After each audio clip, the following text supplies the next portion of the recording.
तो students we were discussing about the viral infections, ठीक है, जिसमें से हमने डिस्कस कर लिया था मीजल्स को। हमने मतलब वायरल इन्फेक्शंस तो बहुत एक वाइड क्लासिफिकेशन है और बहुत वाइड रेंज के हैं और इसकी क्लिनिकल मैनिफेस्टेशन सब कुछ बहुत ज़्यादा होती हैं, ठीक है।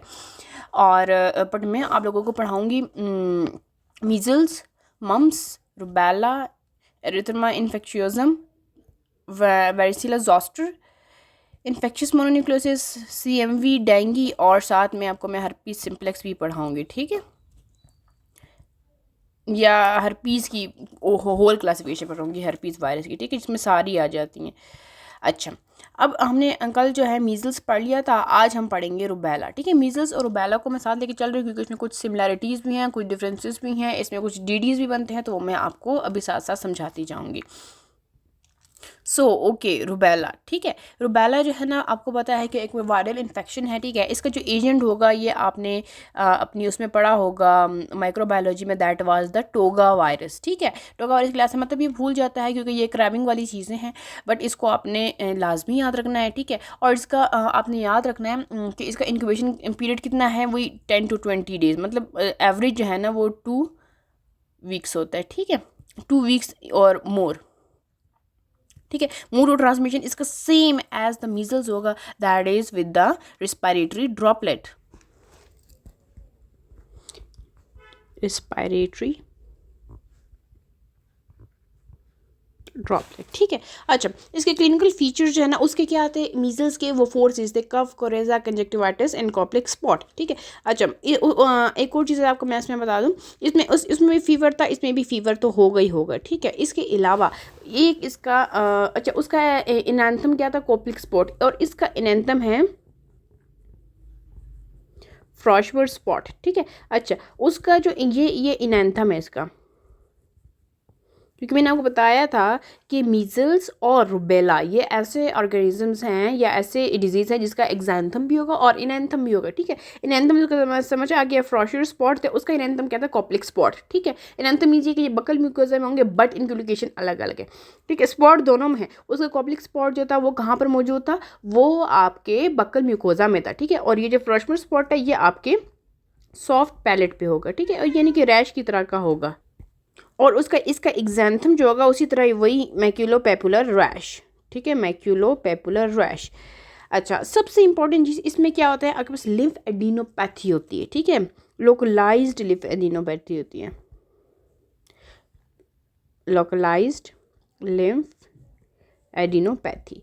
अच्छा, आपको एक इंपॉर्टेंट चीज़ याद रखनी है कि मीजल्स में भी लिम्फ एडिनोपैथी होती है, बट उसमें जनरलाइज्ड लिम्फ एडिनोपैथी होगी। शायद मैंने यहाँ पे आपको मेंशन नहीं किया है, बट इसमें भी एडिनोपैथी होती है, बट ख़ास इसे प्रोनाउंस नहीं है जिस तरह इसमें, क्योंकि इसमें लोकलाइज्ड होती है, ठीक है। वो कौन कौन से होते हैं, एक होता है सब ऑक्सीपिटल है, सब ऑक्सीपिटल है, पोस्ट ऑरिकुलर वगैरह, ये मतलब आप कॉमन याद रखेंगे, ये अक्सर यहाँ पे पैल्पेट भी करनी होती है आपको लिम्फ नोड्स ना, तो सब ऑक्सीपिटल है, पोस्ट ऑरिकुलर, ये लिम्फ नोड्स इन्वॉल्व होते हैं इसमें, ठीक है। अच्छा, इसकी जो है डायग्नोसिस तो समझ आ गया, वैसे क्लिनिकल फीचर्स वही लिम्फेडिनाइटिस होगा, लिम्फेडिनोपैथी होगा, एग्जैंथम होगा, इनैंथम होगा, फीवर होगा, साथ आप जैसे बात जितने भी वायरल इन्फेक्शन होते हैं उनके साथ मैलेज लाजमी आप ऐड किया करें, ठीक है।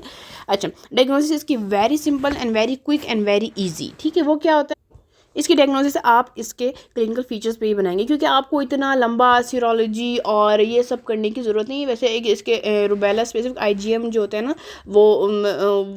वो भी डायग्नोसिस होता है, मतलब आप टेस्ट वगैरह करवा लें, ठीक है। बट बेसिकली ये होता है कि रुबेला का आप इजीली डायग्नोज कर लेते हो, क्योंकि आपको मोस्ट इंपॉर्टेंट जो है ये फ्रॉशमर स्पॉट मिल जाता है, ठीक है।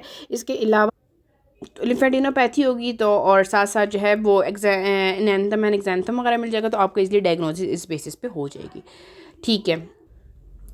फिर आ जाती है इसकी मैनेजमेंट में ना, आपने कुछ नहीं करना, जितने भी आपके वाले इन्फेक्शन होते हैं ना उनके मैनेजमेंट आपको कुछ नहीं आता, आप लिख दें सपोर्टिव, ठीक है। यानी कि आपने सपोर्टिव ट्रीटमेंट देना, यानी कि अगर आप उसको IV लाइन मेंटेन कर दें, मतलब उसको कफ है तो उसको ट्रीट कर दें, तो मतलब फीवर है तो एंटीपायरेटिक दे दें, तो आप इस तरह के बेस लाइन ट्रीटमेंट्स उसको दे देंगे, ठीक है। अब ये होता है कि जो मैं आपको इम्पोर्टेंट चीज़ बताती हूँ, वो ये कि आपके पास जो ये फ्रॉशमर स्पॉट्स हैं, याद रखना है कि ये फ्रॉशमर स्पॉट्स आपका इन्फेक्शियस मोनोन्यूक्लियोसिस में भी होते हैं, तो ये DD आपको बनानी आनी चाहिए, ठीक है। ये कहाँ कहाँ पे होते हैं, एक रुबेला में होते हैं, रुबेला वाले आपको पेशेंट में भी मिलेंगे और इन्फेक्शियस मोनोन्यूक्लियोसिस वाले पेशेंट में भी आपको मिलेंगे, ठीक है। ये डेविडसन में है, ठीक है। अच्छा, याद रखना है आपने कि फिर आपको इन दोनों को डिफ्रेंशिएट कैसे करेंगे, वो कुछ अलग से इन्फेक्शियस मोनोन्यूक्लियोसिस के कुछ अलग से पॉइंट्स भी हैं और इसके कुछ अलग से भी हैं डिफ्रेंशिएटिंग फीचर्स, जिससे आप इनको अलग कर सकते हैं। नेक्स्ट आ जाता है कि फिर इसकी प्रिवेंशन मैंने आपको बताया था कि सिंपली जो है आपने क्या याद रखना है कि एक MMR वैक्सीन है, मम्स मीजल्स और रुबेला की, ठीक है। मीजल्स और रुबेला की वैक्सीन है जो मैंने आपको बताया था 12 months to 15 months after delivery baby को लगेगी, ठीक है। तो इसलिए जो है ना आजकल ये जो है ना डिजीज इतनी कॉमन है क्योंकि वैक्सीनेशन हो जाती है, ठीक है। और इसके अलावा अच्छा, ये आपने याद रखना है कि ये वैक्सीन जो है ना वो सब क्यूटेनस दी जाती है, लेफ्ट आर्म में दी जाती है। और इसके साथ साथ आपने ये इंपॉर्टेंट बहुत ज़रूरी है, कुछ लोग नहीं लगवाते बचपन में वैक्सीन ना, ठीक है। तो अगर अगर पर आपने ख्याल रखना है, कोई बाद में भी लगवाना चाह रहे थे, बट आपने प्रेग्नेंट वूमेन को नहीं लगानी है, इम्यूनो कॉम्प्रोमाइज्ड पेशेंट्स को, इंडिविजुअल्स को आपने नहीं लगानी है, ठीक है।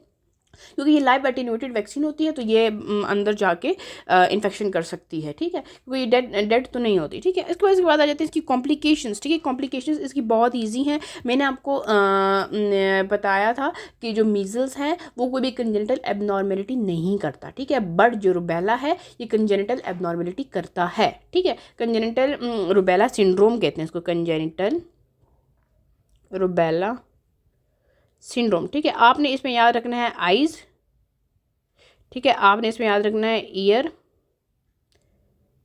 ठीक है। और आपने इसमें याद रखना है हार्ट, ठीक है। और आपने इसमें याद रखना है ब्रेन, ठीक है।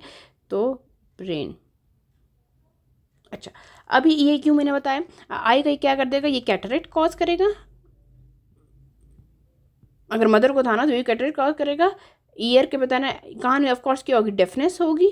और इसमें ये कहेंगे पेटेंट डक्टस आर्टीरियोसिस यानी कि कंजेनिटल हार्ट डिफेक्ट है। और ब्रेन में ये क्या करेगा, रिटार्ड करेगा यानी मेंटली रिटार्डेशन करेगा, ठीक है। तो ये बहुत इंपॉर्टेंट है, ये this is the very important point कि आपके पास ये क्या कॉज करता है, रुबेला, ठीक है। बहुत इंपॉर्टेंट है ये, ठीक है। नेक्स्ट चीज़ अब हमारे पास आती है कि ये तो मतलब ये कंजेनिटल डिफेक्ट्स हो गए ना। वैसे ही नॉर्मल अगर फॉर एग्जांपल किसी बड़े बंदे को, एडल्ट को कोई रुबेला वायरस का इन्फेक्शन हो गया है, ठीक है। तो लेटर कॉम्प्लिकेशंस उसकी आप याद रख लें, सिर्फ ज़्यादातर लोग दो ही याद रखते हैं, ठीक है। एक थ्रोम्बोसाइटोपिनिया इतनी खास नहीं है, फिर भी मतलब भूल जाती है। हेपेटाइटिस एंड इनकेफेलाइटिस आप याद रखें, ठीक है। हेपेटाइटिस एंड इन, अच्छा, अभी मुझे ये बताएं कि जो मीज़ल्स है, मीज़ल्स की कॉम्प्लिकेशंस क्या क्या थी। मीज़ल्स की कॉम्प्लिकेशन ये थी कि मैंने आपको कहा था ना कि आप हेड से स्टार्ट करें, तो ठीक है। SSPE था, इनकेफेलाइटिस था, और इसके अलावा जो है नमूनिया था, ओटाइटिस मीडिया था। पर इसने क्या किया था कि ये कंजेनिटल कोई भी जो है वो डिफेक्ट कॉज नहीं कर रहा था, पर ये जो है कंजेनिटल रुबेला सिंड्रोम कॉज कर रहा है, ठीक है। जो हम टॉर्च इन्फेक्शंस पढ़ते हैं ना मदर में, तो उसमें टॉर्च में आर से रुबेला होता है। रुबेला जो है ना आपके पास क्या कहते हैं, कैटरेक्ट कर देगा बेबी में, डेफनेस कर सकता है, PDA कर सकता है, पेटेंट डक्टस आर्टीरियोसिस जो हार्ट का कंजेनिटल हार्ट डिफेक्ट है और मेंटली रिटार्डेशन करता है, ठीक है। तो ये हो गया। अच्छा, और difference between rubella and measles, ठीक है, वेरी इंपॉर्टेंट, ठीक है। अच्छा, मैं आपको बताती जाती हूँ। मीजल्स को मैंने आपको बताया था क्या कहते थे, 10 डेज मीजल्स, ये ड्यूरेशन बताएगी कि 10 दिन तक रहता है, ठीक है। अच्छा, इसको कहते हैं 3 डेज मीजल्स, ठीक है। अच्छा, या फिर इसका एक और नाम भी है जर्मन मीजल्स।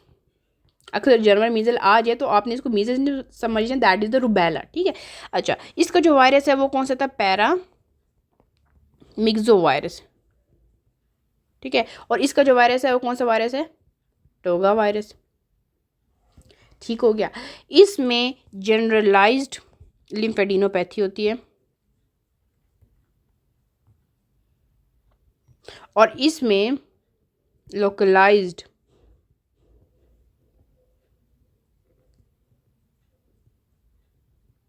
एडिनोपैथी होती है, ठीक है। इसमें जो इनैंथम था वो क्या था, कॉप्लिक स्पॉट था। और इसमें इनैंथम क्या था, फ्रॉशमर स्पॉट, ठीक है। इसमें एक्जेंथा वही मैक्यूलोपैपुलर रैश था, इसका भी एक्जेंथा मैक्यूलोपैपुलर रैश था, ठीक है। इसमें फीवर था, इसमें भी फीवर था। अच्छा, इसके अलावा जो है आप ये कर लें, इसकी वैक्सीन भी हमें हमारा इसके वजह से सिमिलैरिटीज़ में आ जाएगी, ठीक है, सारी चीज़ें।